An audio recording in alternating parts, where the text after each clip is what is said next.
we had a flat tire here. If this ever happens to you and you're stuck out in the field like this happened, just right over past this tree, right over in this area. You're gonna have a way to jack it up.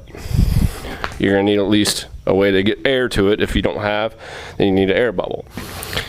Well, if you're lucky, you might have somebody that comes to do it for you, or you might have somebody that's got a, you know, a flatbed with all the tools, and you'll need this slide hammer pry bar, this type of tip to break the bead. You'll need these type of knives here to pry off the tire, and then you'll need a buffing wheel, stitcher, file to clean a rasp, cleaner, cement, and all what have you.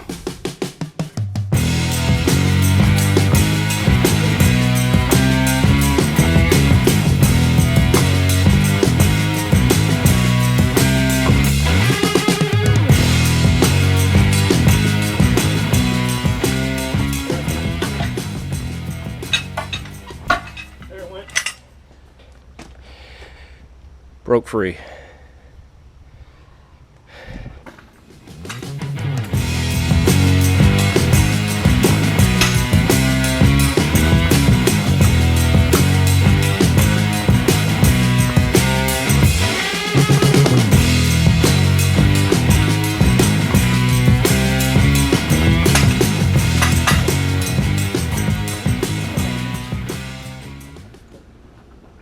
So it's a lot easier if you have two people do this, because you probably just saw it's a little difficult to hold, but with this you kind of got to what we had yesterday, you can't break it around and expect it all to end up like this. What you have to, what I found is you have to work your way around the rim, even though it's sitting off just like this.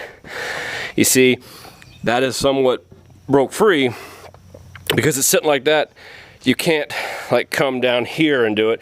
You got to work your way around to eventually it'll break free, which, don't get discouraged. You get to this point and you're thinking, oh crap, it's gonna go back on itself. Well, that's why you have it off the ground, put it in neutral, and you can roll it around so that way you can work instead of, it's called working smarter, not harder. You're not sitting here trying to hold this and, you know, that's not light, but it's not heavy, but you also got to support that and hold it steady while you're slamming. It's kind of a work, but that's why I just wanted to stop and say you got to be patient with it.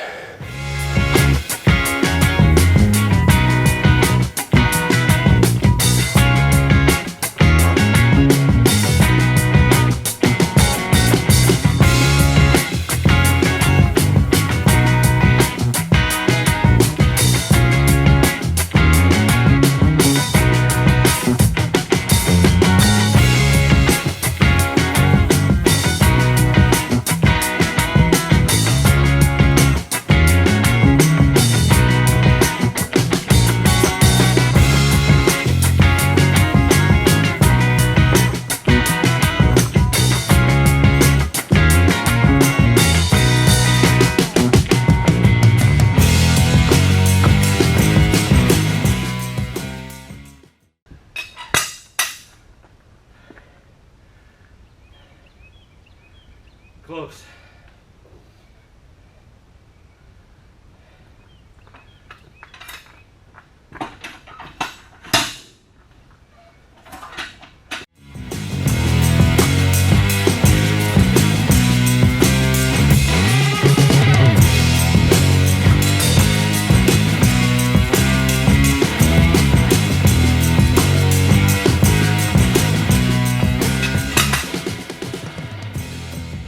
Done! Word of the wise here. That's why you go back around and don't, when you're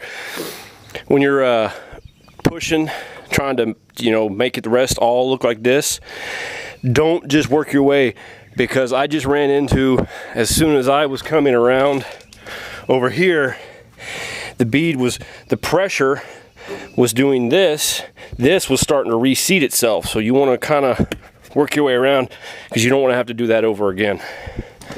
All right, so I got the inner bead here broke. I'm gonna walk it around so that way we can get it off all the way so it looks like this all the way around. You might be asking, why do you gotta do that if you're just doing pulling one? In order to get the tube out, you have to break both beads, because what we're gonna have to do is, see this gap right here? Well, as you can tell, it's not all the way around over here. Well, we have to get this over this lip. You have to use these knives to pry this, work this up over this lip. So that way you can slide this whole tire that way some and get you enough room so you can reach in and get the tube, because you'll tear the tube trying to fish it out through a hole like this all the way around. It's not going to be done. Some people might do it. I'm not doing it that way. And by the way, this tool, as you saw, this tool's nice to have, but it's better if you got 2 people to operate it. So tech tip, have 2 people to do this. 1 person to hold, 1 person to slam. You'll go a lot faster and you won't wear yourself out.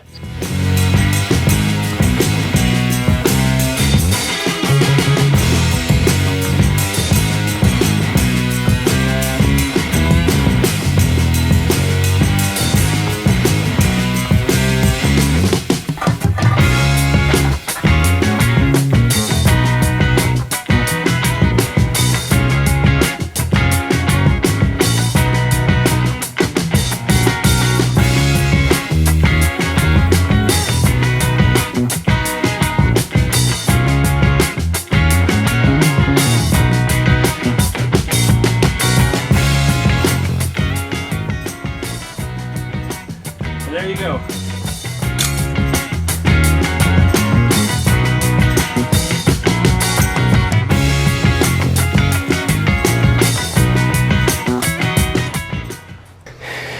What you have to do is put pressure down on the bottom so to lift the tire up in to allow this edge to come over. Because if not, that bottom, see this lip basically, will sit right against that edge, won't do any good. So you gotta make sure this sits up in here to allow pressure and allow the room for it to flex and go up and over. Just be patient with it. It's frustrating, but with the proper tools, you can do this too.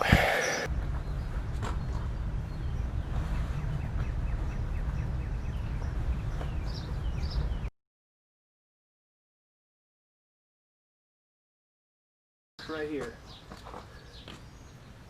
Your mark is right here? Yeah. There's nothing poking through.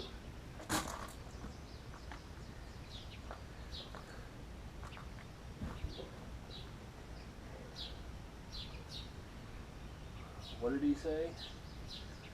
Well, he said rusty wheels. That's why he put all his tape on there.